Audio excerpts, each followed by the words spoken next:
सभी को good morning. ठीक है ना आप लोग? चलो आज हम लोग जो टॉपिक जो लेके आए हैं ये है ज्वालामुखी। पिछला वीडियो में मैंने क्या पढ़ा था, पिछला क्लास में भूकंप के बारे में। आज हम चलते क्या, ज्वालामुखी। ज्वालामुखी है क्या? हमारा ज्वालामुखी जो है हमारा पृथ्वी के नीचे क्या है, मेंटल में। पृथ्वी के नीचे मेंटल में क्या रहता है, मैग्मा है। पृथ्वी के नीचे मेंटल में क्या है, मैग्मा है। और वह मैग्मा पृथ्वी के सतह में जो दरार है वो दरार के माध्यम से क्या हो जाता है, तेजी से ऊपर आता है। कैसे आता है, तेजी से ऊपर आता है और पृथ्वी का सतह को तोड़ते हुए वो मैग्मा पृथ्वी के बाहर आ जाता है। इसे हम क्या बोलते हैं, ज्वालामुखी कहेंगे। तो देखो यहाँ पर डायग्राम में दिखाया हुआ है, ये देखो मैग्मा का क्या है, चेंबर है। ये क्या है, मैग्मा है।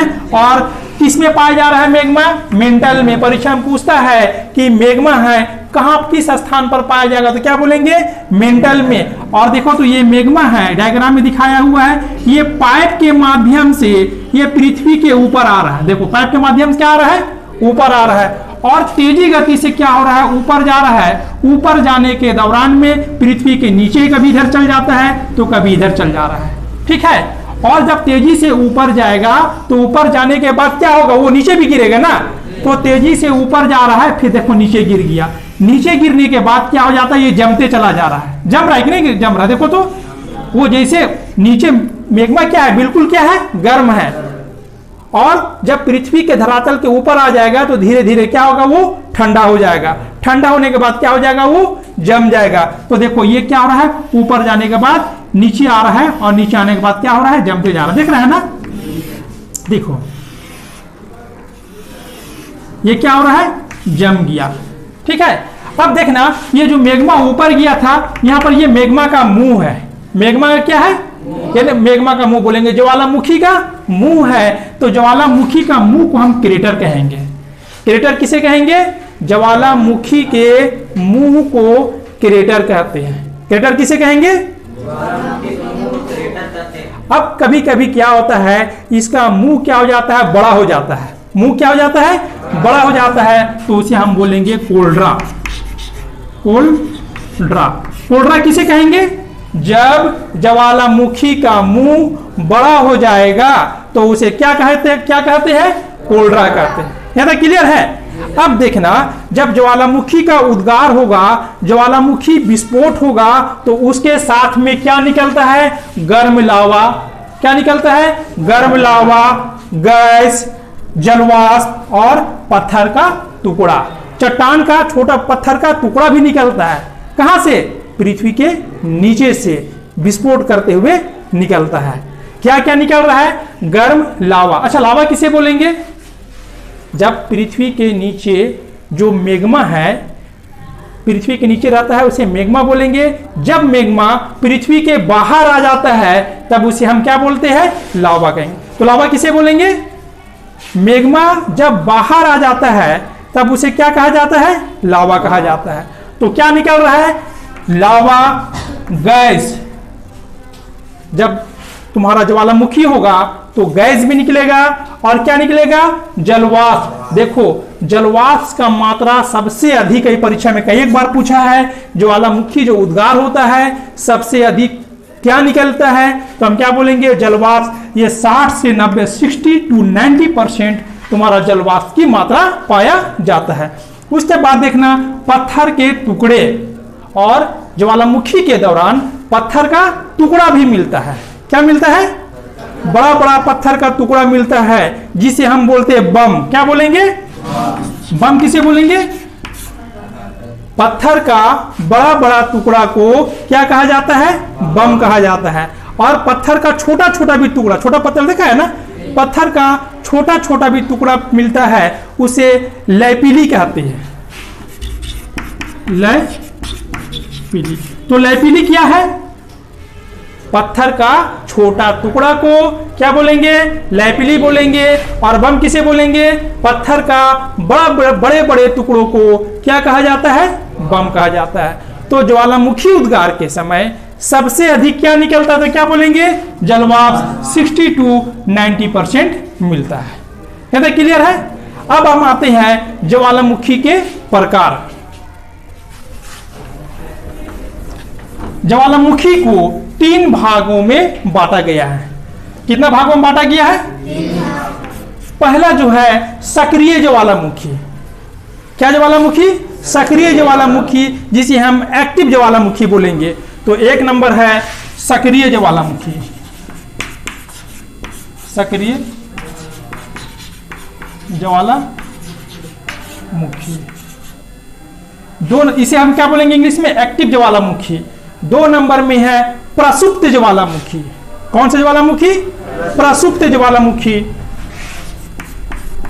प्रसुप्त ज्वालामुखी। और 3 नंबर है शांत ज्वालामुखी। क्या ज्वालामुखी? शांत ज्वालामुखी। ज्वालामुखी कितना भागों में बांटे हैं? 3 भाग में। 1 नंबर सक्रिय ज्वालामुखी, 2 नंबर प्रसुप्त ज्वालामुखी और 3 नंबर शांत ज्वालामुखी। अब हम एक एक करके हम बताते हैं तुम लोग को।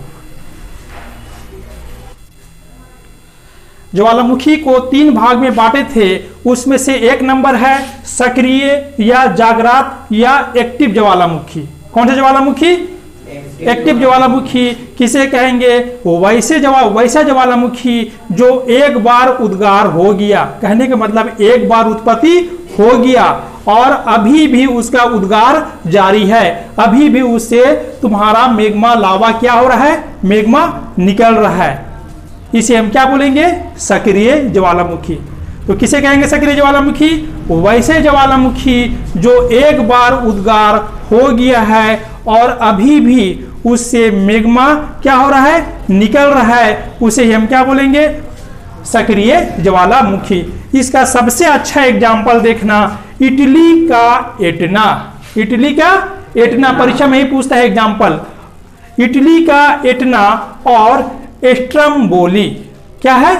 स्ट्रम्बोली। 2 नंबर में है हवाई द्वीप का मोना लोआ और इक्वाडोर का कोटोपेक्सी। यह सभी सक्रिय ज्वालामुखी हैं।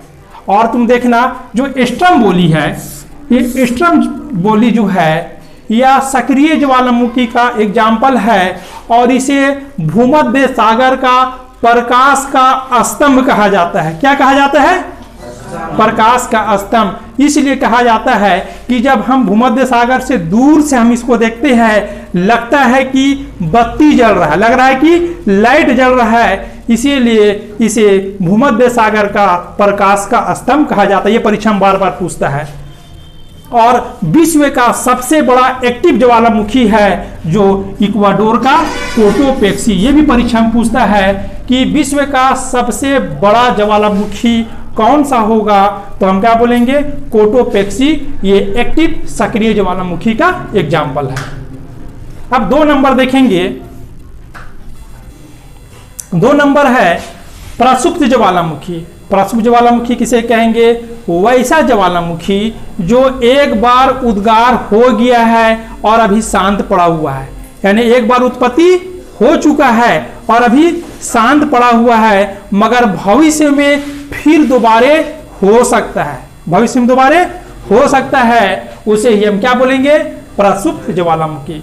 प्रसुप्त ज्वालामुखी किसे कहेंगे?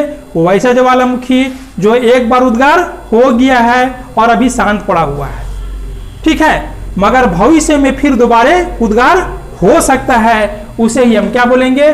प्रसुप्त ज्वालामुखी बोलेंगे। इसका सबसे अच्छा एग्जाम्पल जो है ये इटली का विसुवियस और इंडोनेशिया का क्राकाटोआ। ये जो है प्रसुप्त ज्वालामुखी का एग्जाम्पल है।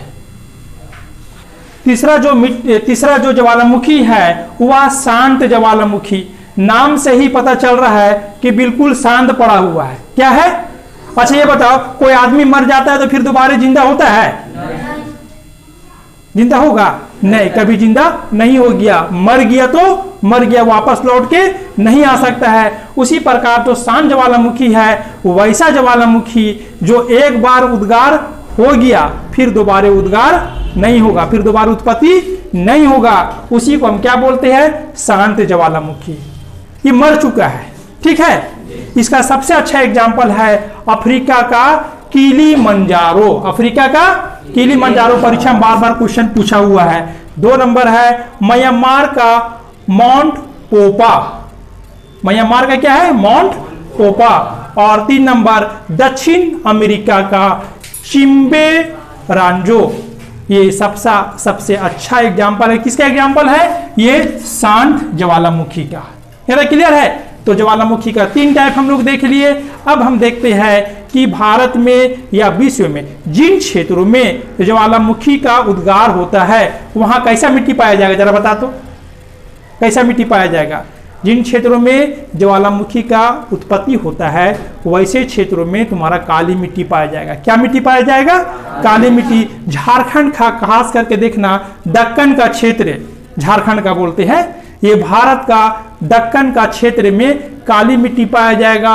और झारखंड का राजमहल का क्षेत्र, झारखंड का राजमहल का क्षेत्रों में काली मिट्टी पाया जाता है। क्यों कि इन क्षेत्रों में क्या है, तुम्हारा ज्वालामुखी का प्रभाव है। तो जिन क्षेत्रों में ज्वालामुखी का प्रभाव रहता है वहां क्या मिट्टी मिलेगा, काली मिट्टी। तो दक्कन का क्षेत्र में कैसा मिट्टी, काली मिट्टी। और झारखंड का राजमहल में कैसा मिट्टी, काली मिट्टी पाया जाता है, ठीक है। इस तरह हम लोग ज्वालामुखी के बारे में समझे, ज्वालामुखी के प्रकार के बारे में समझे। अब अगला वीडियो में इसका आगे आप जरूर देख लीजिएगा। वीडियो अच्छा लगता है तो लाइक और सब्सक्राइब जरूर कीजिएगा, ठीक है। Thank you.